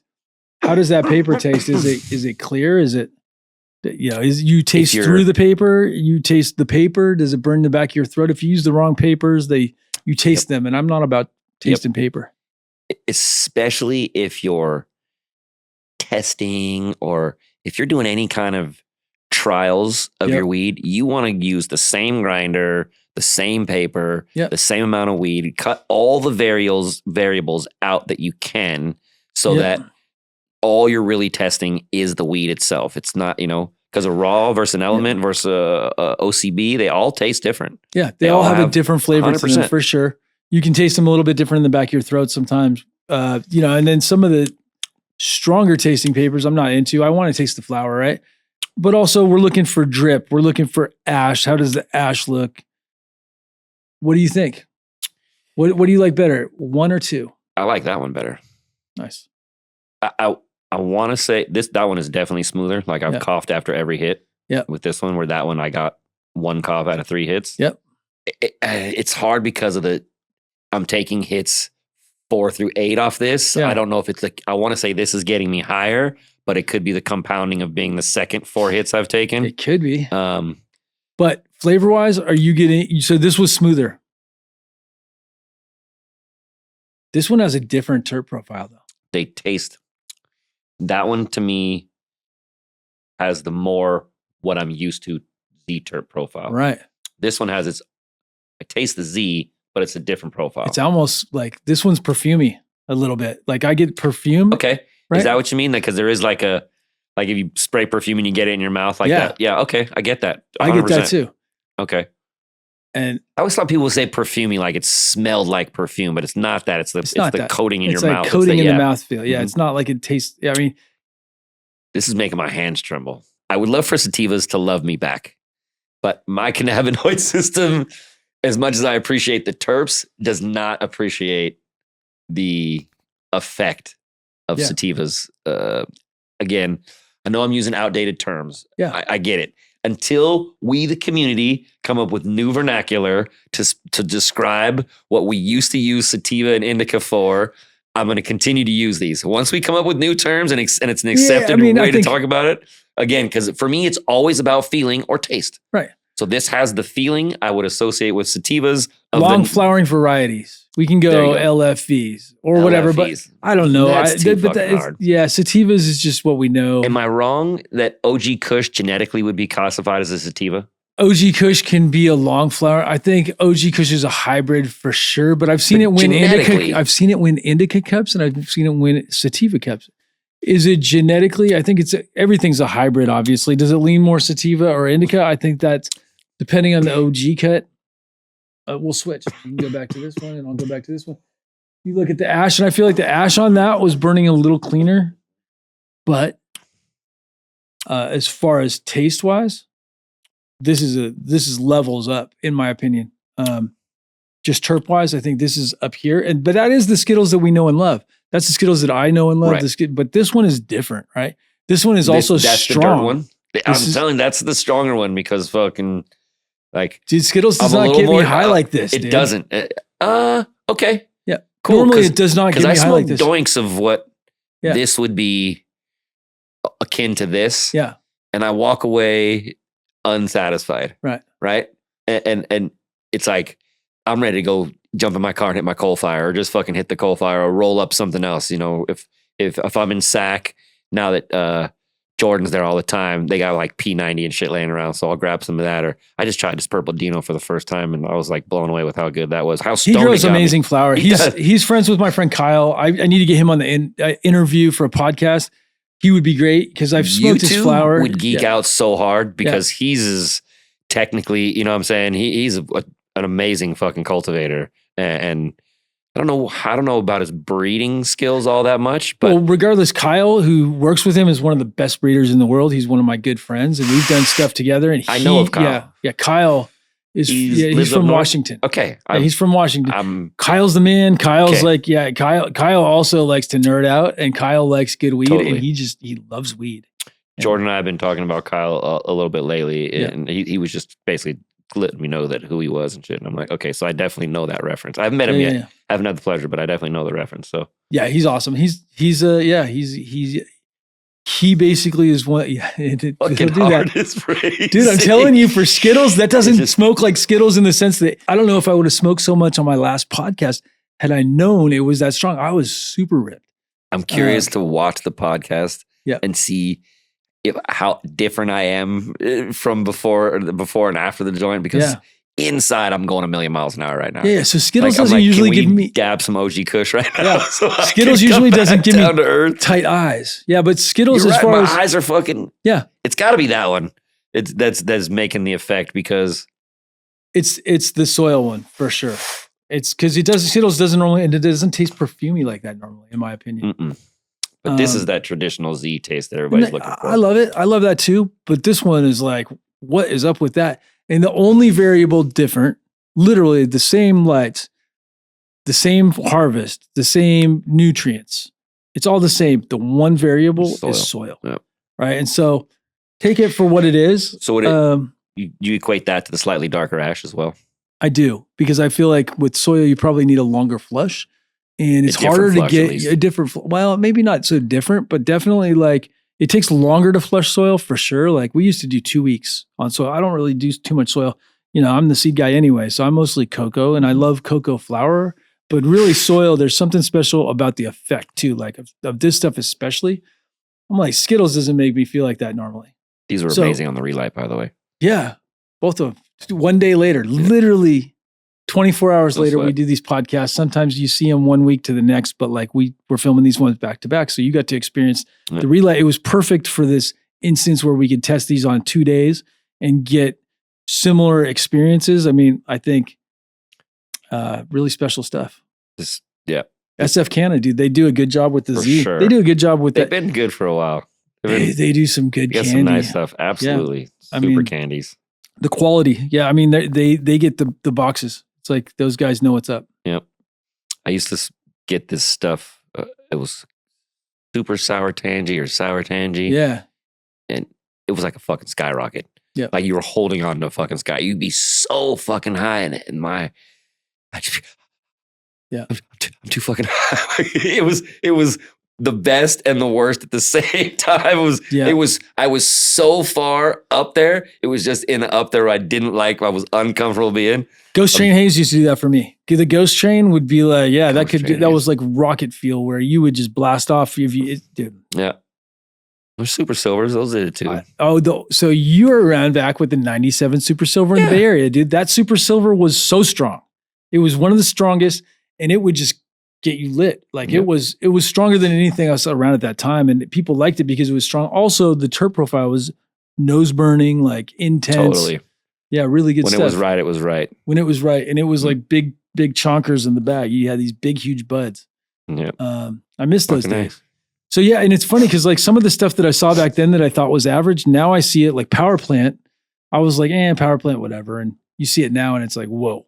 The strain? Fucking good. The strain. And it was I don't know. It was from Europe. It was brought over. We saw it at Oakland, I believe Bluebird Cafe and some of those. And I just, there was some stuff, there was so much stuff Romulan back in the day was super fire. Oh, fuck yeah.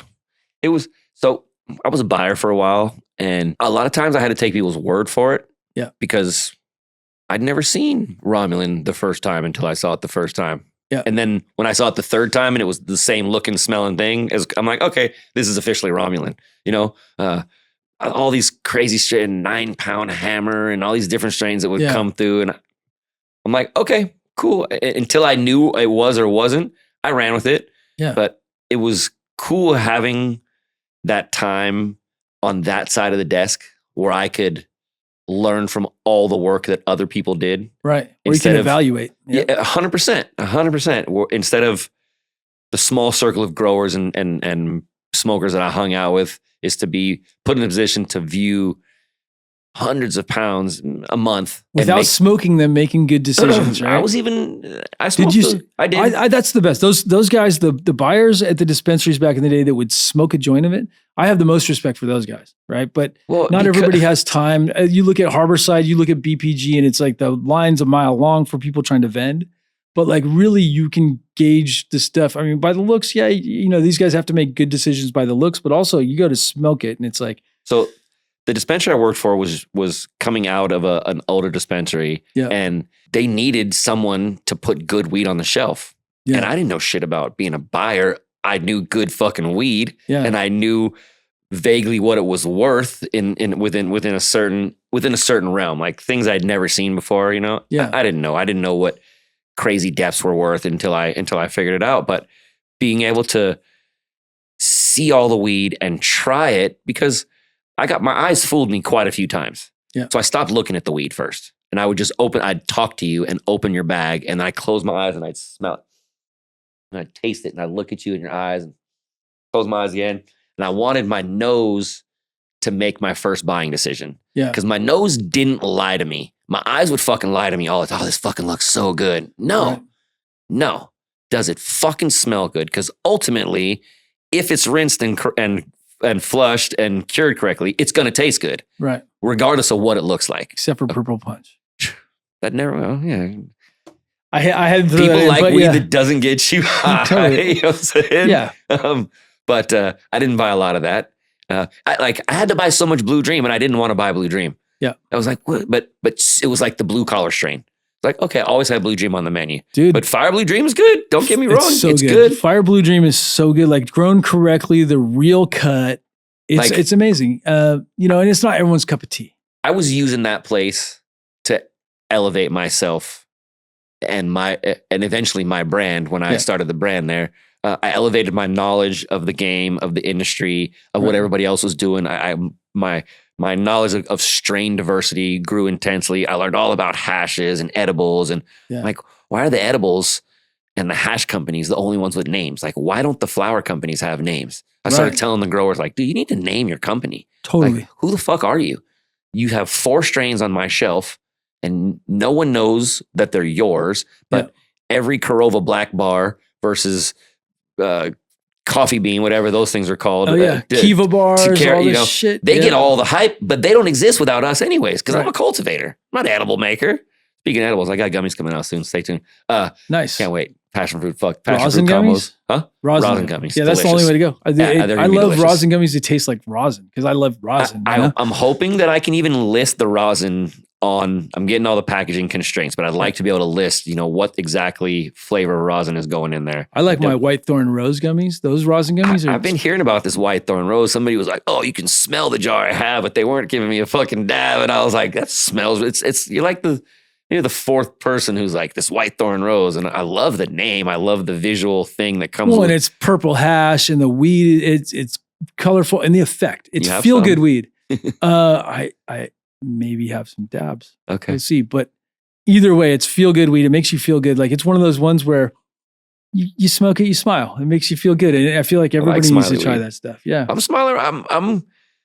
This is pretty good. Feel good. Pleasantly, again, I'm a little more up, like underneath the table. My hands are trembling a little bit. Hopefully my voice isn't quivering too much, but I'm surprisingly lit off of how the 7 or 8 hits that I took. Like the level of stoned I am right now is pretty high. It's a little uncomfortable being completely, forthcoming. But regardless where I'm at, I'm like, I'm pretty fucked up right now. Yeah.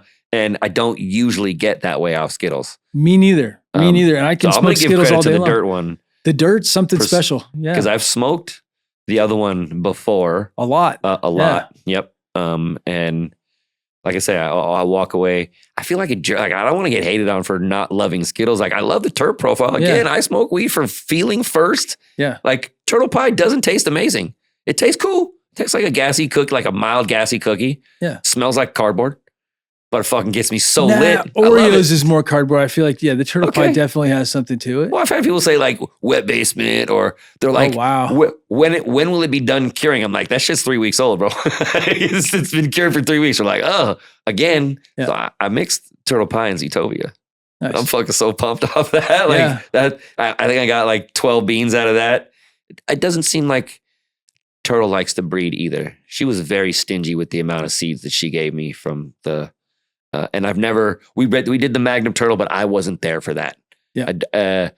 We got 3 iterations, 2 were terrible. And then when the Magnum Turtle came out. The Magnum Turtle's gone, right? Or I mean, I haven't seen it. To my knowledge. Yeah. So my friend. It fell out of favor with us, but our friends at SF Canna seemed to have a lot of favor with it. It worked. So wanting to bring it onto the rec line, I was like, okay. So we did it in SAC a few times, and then like 3 times in a row it hermied. And so they were like, we don't have time to fix this, and we can't afford to grow this. So they got rid of it, which it is what it is. Stress induced, right? Like, sure. So, whatever. Maybe got some systemic bacteria. Who knows, right? Who knows? Anytime like they've had to shit can some fire ass strains, because no matter what, on the 3rd time it grew once or twice good, and then it hermies a little bit, and then the next time it's cool, and then it hermies bad. They're like, yeah, it's got to go, because it can't. Yeah, intersex traits can fuck up a lot of things. It's just not worth it. And that place isn't when there's so designed many to things to work hunt or have a catastrophic pollination orgy one.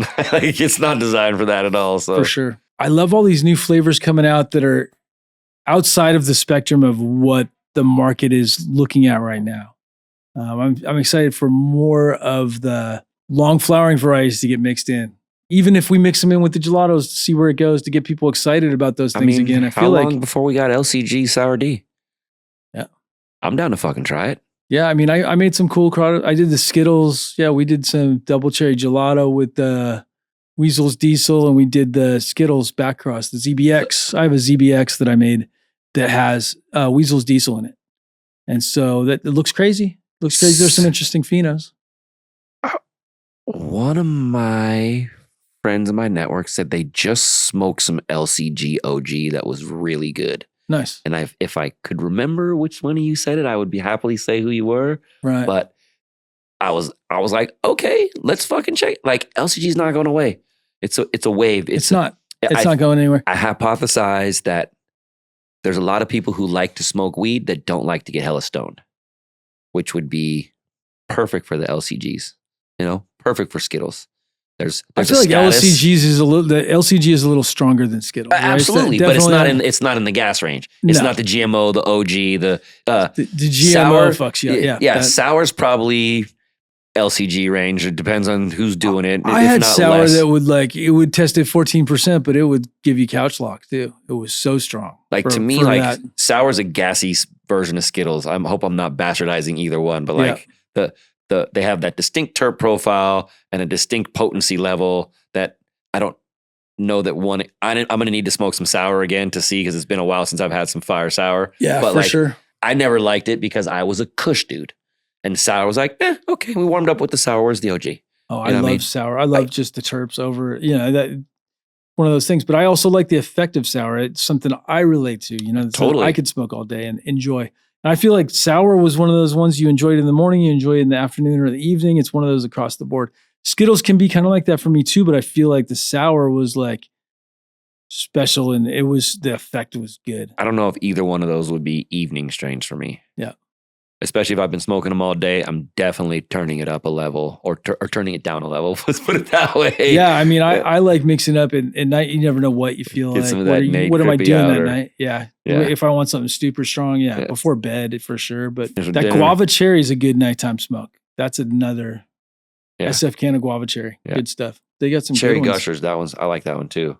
Yeah, we got the TC. We did the TC for their cherry gushers.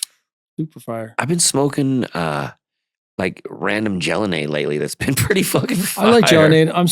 I like Gelinade a lot. So, I never had a phase with it, so it's not new, but I never had a zip of it. I maybe hit a joint here or there. How about Lemon Tree?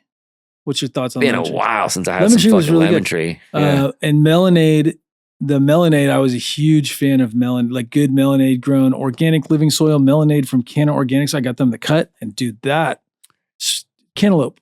And sometimes I get cantaloupe terps with good Skittles, where you smoke it and it tastes like fresh melon. Like especially when they harvest it around like day 53 and it's like super fruity, but it's usually not super strong. Like that one is just all terps and all flavor. Okay. And I can a big joint like that, I can sit there and smoke that 30, 40 minutes. I'm not super high, but it leaves me fulfilled because it tasted so good. Right. It's funny how that works, right? Yeah. Where you taste it in your teeth, where it's like, a good dab of Skittles can do that for me too. So I got some Skittles rosin right now. I haven't had any good Skittles. I haven't had any Skittles rosin lately. I did get some Mountain Man melt some their Chem Z. Yeah. That was fire. Nice. I like that. I mean, because it gave me what I liked. It gave me the gassy, but I also had that Z background to it. And I thought that was pretty fire. You got the little punch, but also the flavor. Exactly.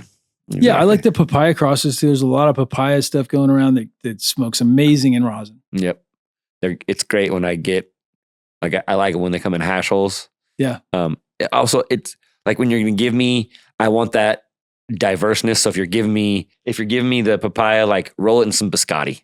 Yeah. Like, fuck, give me that gas with that super sweet little punch. Yeah, switch it up. Don't put your Skittles with your Skittles. Yeah, exactly. You can do that, but I feel like that is complementary in a different way. But I feel like using the diversity, that's the beauty, is like blending wine or blending whatever. Pairing it is fucking awesome. If you got that skill too. The guys that are blending rosin now too, where they're taking two different things, putting them together, you're getting some amazing stuff out of that. Actually, shout out Stuart Doinks. He just won the Preferred Gardens Doink roll-off after like a couple week-long competition. We were in Hawaii. Congrats, Drew and Husna, man. Fucking amazing wedding. You guys are the best. We were in Hawaii while he was winning, so it didn't really get the attention from us that it should have. But he had some of those, and if I wasn't so high, I could maybe remember what the combo was. But whatever the winning combo was, and you can look it up on his page, it was such a killer combination of two different flavors, like diverse enough to where you're like, okay, you're the first 3 or 4 hits, you're like, and then that hash starts kicking in, you're like, wow, that's fucking just like gives you this extra little flavor blast in there. It was pretty nice. Yeah. Good stuff. Yeah. So if you had one piece of advice for your younger self that was coming up in the industry, what would that one piece of advice be? Don't blow all your fucking money. I had so many snowboards and snowboarding jackets and fucking Jordans that I would have rather. Sushi dinners. Those were worth it because they were community building. Right. I had a homie who gave me the best advice that I never followed, and I kicked myself all the time. He was like, Turt, you blow all your money on bullshit. He's like, I know you like spending money. I like spending money. He's like, I go buy gold coins. They're an ounce each. He's like, and at this time, they were $3.50 an ounce. I remember like those days. The same as an ounce of weed. He's like, so 1 ounce out of every pound, you go spend that money and on a gold coin. He took me to his house one day, and you might have them. Your parents probably have them. They had these picture books from like the 70s with like super colors on the front, and like it had a little spiral plastic thing on each page.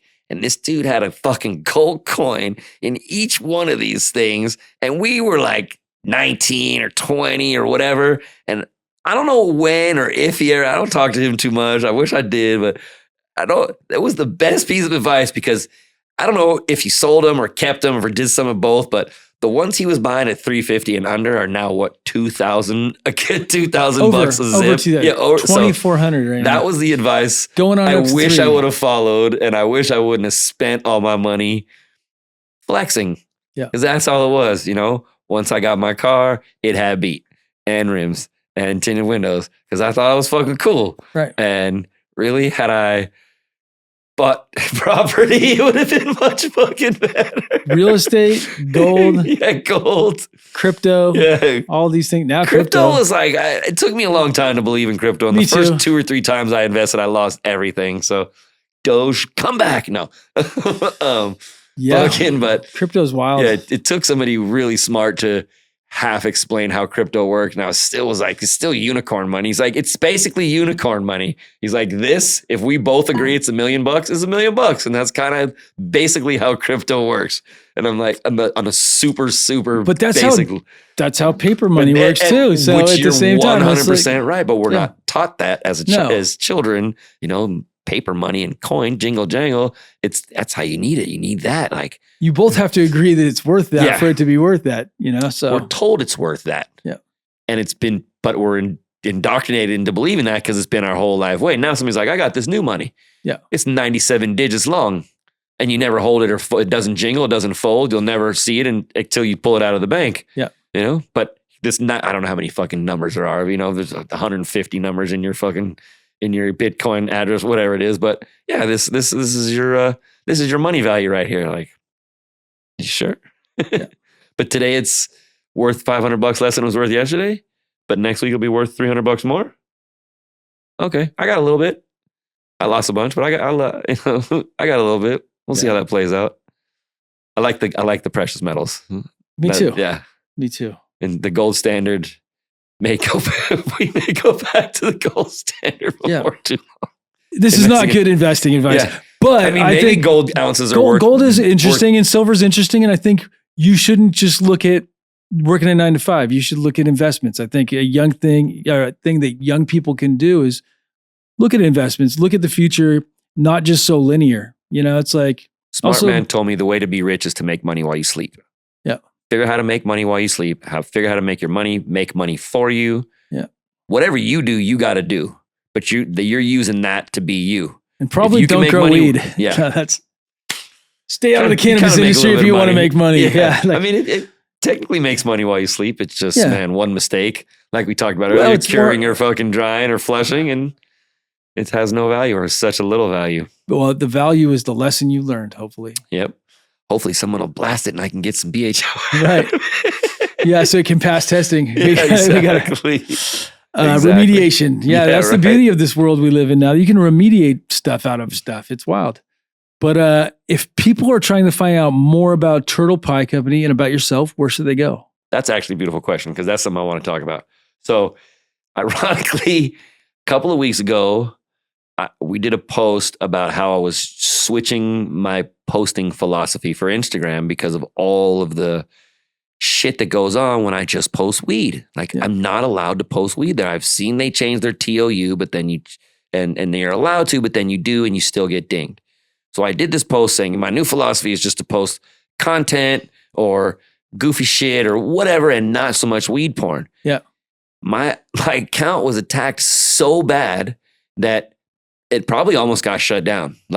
For whatever reason, people took that as a challenge to get my shit shut down. If it was people or some person, every picture that was archived, everything got reported. And I'm like, what the fuck is going on here? And as I've already known for years, it's an important tool to have in the industry that we're in. But we're making a conscious move to Twitter, X, because as disturbing as I find a lot of the shit on that platform, at least I can post fucking weed and talk about it and not get my account taken down. It's like, I feel like I'm moving backwards to go forward. And I haven't used Twitter in so long.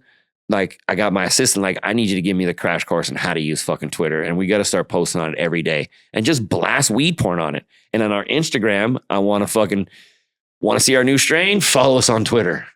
You know what I mean? Because I don't feel comfortable posting what I feel like we should be able to post at this time. Yeah. I don't use certain words. We haven't for a long time. We don't use drop or fucking coming soon. Like we don't imply that it's for sale. We don't expressly imply that it's for sale. Clearly it's for sale. It's a commodity. It's a legal commodity, especially in the state of California and fucking damn more than half the country. Yeah.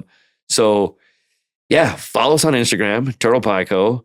Turtle Pie Co. CA is our backup. We do post a little more weed on that one. It's a lot less to lose. Taking a little more risks. Yeah. We take a little more risks on that one. And then, so yeah, Turtle Pie 415 on Twitter. We're going to be as active as we can be on there, posting content that we can.